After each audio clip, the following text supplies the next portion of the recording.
20 for a free brochure. Rain is never good for a wedding. Until now. If it rains 1 inch or more on your wedding day, Floyd & Grieve Fine Jewelers will give you your rings for free. So pray for rain and watch News 12 and NBC 26 this weekend for the weather happening near you.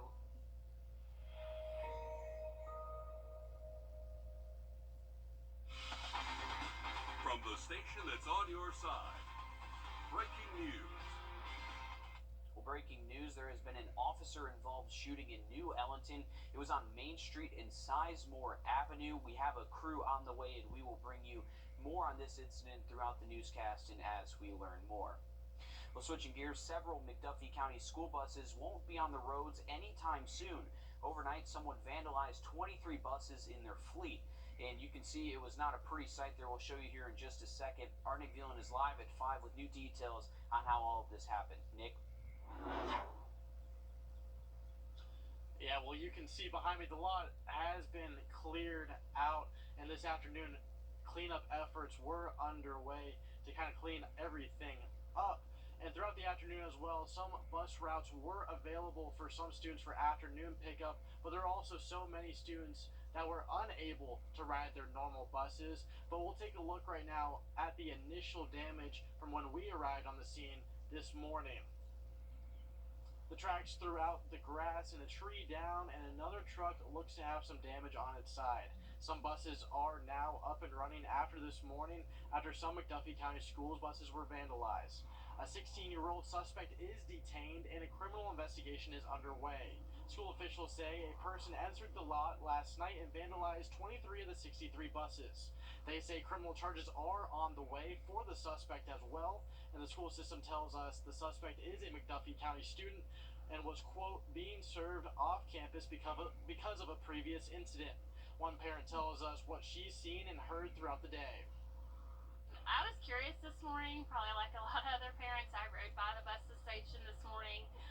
They had pulled all the buses into one central location and they had cots out there, so it really wasn't much you could see except for some broken glass on a couple of buses and things like that. But from rumors and the love of social media, I've heard a lot of different things that there's some significant damages to most of the buses. And the McDuffie School District says they won't comment any further in order not to impede on the current investigation. And coming up all new on News 12 at 6 o'clock, we'll have more information on today's event and how they're looking to make changes before tomorrow in order to ensure this bus rides for everyone. All right, thanks for that update there, Nick. Turning to weather now, we're going to send things over to First Alert Chief Meteorologist. Some of that rainfall moving through. Update on the severe weather threat tomorrow in just about 10 minutes. Thanks, Riley. New at 5, a woman is remembering her brother and nephew after they were killed in what the Claremont County Sheriff's Office is calling a murder-suicide. Candace Harris spoke with Wanda Garrison, who lives in Augusta, and says her brother was a kind soul. We had a sheriff's deputy come to my door, and the only thing I was first told was that they had found my brother deceased in his home, and that's all he said. Wanda Garrison is recounting the moment she learned of her brother's passing. Garrison tells me she started asking the deputy questions about other family members. I got panicked and asked about the kids, and that's when I learned that Ethan passed away too, and that Samantha was in critical condition. On Monday, 74-year-old William Felton, 46-year-old Teresa Kane, 50-year-old Stephen Kane, 20-year-old Samantha Kane, and 13-year-old Ethan Kane were all shot. All but Samantha died. According to the Claremont County Sheriff's Office, evidence indicates it was Teresa who pulled the trigger. Garrison says she is still working through her emotions. Both my parents are deceased. And then, it was me and him and my sister. So basically, I don't have any other family. Garrison lives in Augusta, Georgia, where she says her and her younger brother grew up. We were very, very close growing up. Very close. We spent a lot of time together.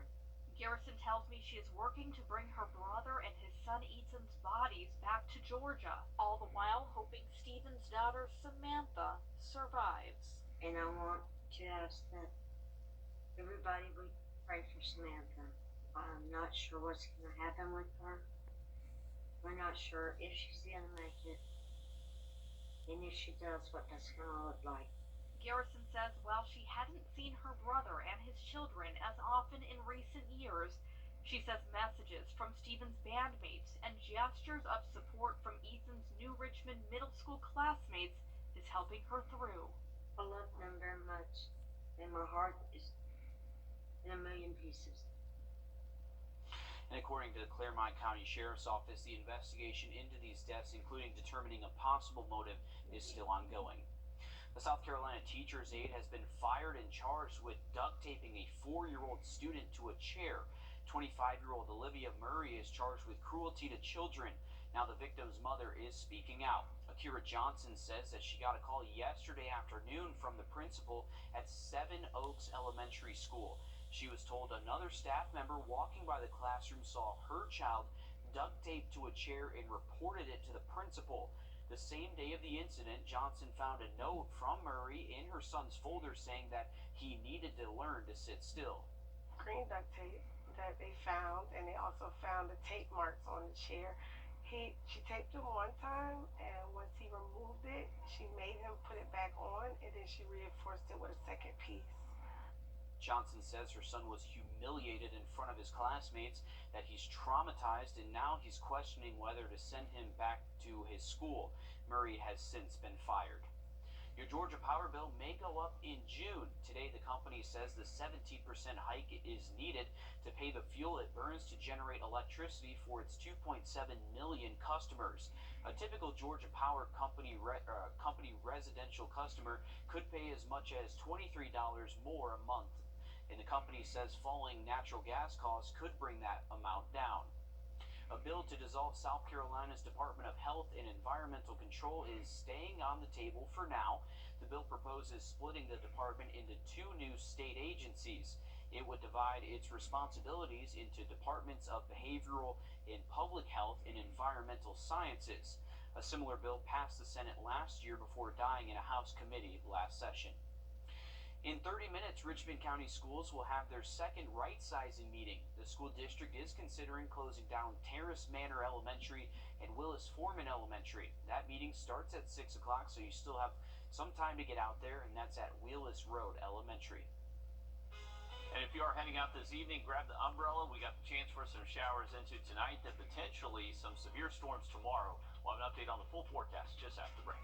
And our First Alert weather team has a new tool to help you stay safe in severe weather. We'll talk about the newest radar in the CSRA when we come back. The gas stove, an appliance that has been a staple of the American household for over 75 years. But now new research says they could be putting you in danger.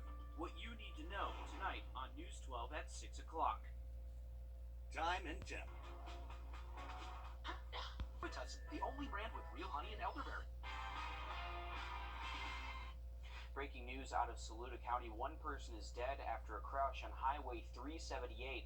It happened today at 12:15. South Carolina Highway Patrol says a 2016 Dodge Ram was driving west when a Honda Accord merged in from a stop sign at Mount Willing Road. The driver in the Dodge was not hurt, but the driver of the Accord was killed, and we are working to learn their identities. A woman in the Low Country says her home and car are destroyed after a waste management truck went up in flames. The scary moment caught on camera here in the bottom left hand of your screen.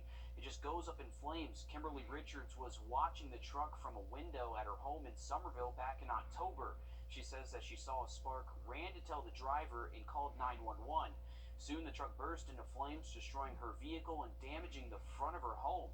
Since then, Richards has been fighting to receive full compensation for the damages, but she still has yet to receive it. I don't want people driving down the street thinking we're not wanting to repair our home. If we go and repair it ourselves and they don't pay us back, then we're out of pocket, and that's not fair either. The Homeowners Association in their community has since sent a letter to the family threatening daily fines if they do not fix the damage soon, but the Richards feel it should not be their fees to pay. Well, taking a live look outside. Sunday, temperature-wise for the weekend, we're still above average, but just not quite as warm as what we've seen some days this week. Most likely mid to low 70s. Looks like that nice spring weather continues most of next week as well. Now take a look at this. We have a new radar system installed This is video from when crews installed it on top of the Harlem Water Tower.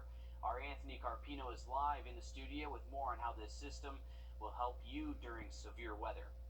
Yeah, well, this is going to be a fantastic tool to use, especially when we get those strong to severe storms. Right now on radar, we do have a few scattered showers out there. I want to bring in those radars into the studio right now. The typical radar network that we use involves National Weather Service radars from Columbia, as well as in Macon and Atlanta. Those are the nearest radars to the CSRA. So whenever we have active weather that happens, a lot of the time that low-level cloud cover actually ends up getting missed by radar. This is really important when it comes to things like tornado, hail, all of those types of elements actually usually get missed by those radars that are very far away.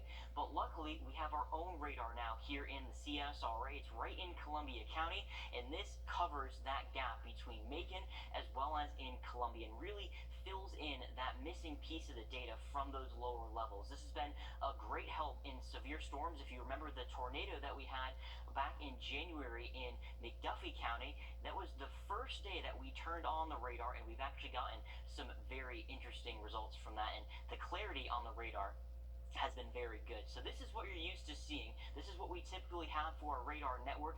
Now that we've added the radar in Columbia County, we get a lot more detail inside of the CSRA, so this is going to be a big help when it comes to that severe weather. You might see us use this product a lot, that correlation coefficient, our debris tracker. As you can see right now, we just have some rainfall out there, but it's a mess. It's pretty hard to see what is what, but when we turn on our network, we get a lot more detail. So you can bet we're going to be using this as we go through the day tomorrow and keeping you posted on all that severe weather that'll be moving through the region. Will? Thanks, Anthony. Pretty cool stuff. Well, you are going to want to namaste here on News 12. We talk about the benefits of goat yoga coming up after the break. Stick around.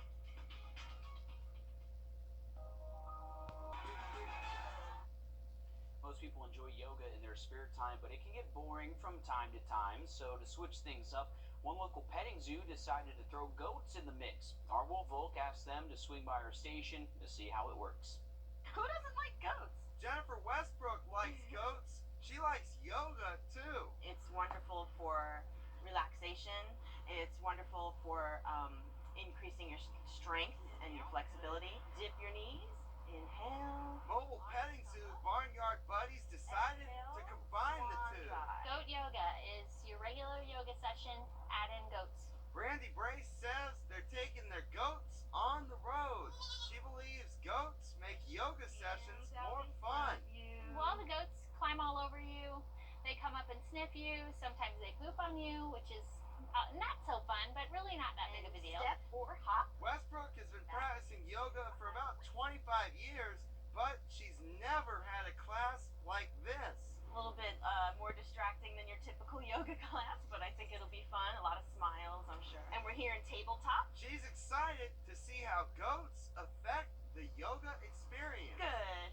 This is going to be a nice opportunity to kind of blend two really therapeutic modalities, animals and yoga. So I'm excited to see what it does. Good. Doing goat yoga, Will Volk on your side. Will may have to work on his form there just a bit. He's working on it. Well, Brace says that they have some upcoming events here. You can also reach out about creating your own event, and we have a link there on our website, wrdw.com. Well, Stranger Things fans, you may not have to say goodbye after the 5th and final season. Netflix announced the hit will take on a new life as a stage play. Stranger Things: The First Shadow will make its world premiere later this year at the Phoenix Theatre in London. The television show's creators, the Duffer Brothers, will act as creative producers for the play. The Duffer Brothers confirmed last July that a Stranger Things live-action spin-off is also in the works. The Super Mario Brothers are hitting the big screen in a little sooner than expected. Universal decided to release the Super Mario Bros. Movie 2 days earlier than originally planned. It will debut in North America on Wednesday, April 5th, instead of on Friday the 7th. The animated film has all the popular characters from the video games. It stars Chris Pratt as Mario, Charlie Day as Luigi, and Anya Taylor-Joy as Princess Peach. A KFC fan favorite is back after a 10-year break. Stick around to see how to get your hands on this snack. Zaxby's Asians and Sausage. Zaxby's. Well, fast food lovers rejoice. This week, this legendary sandwich returns to a KFC near you.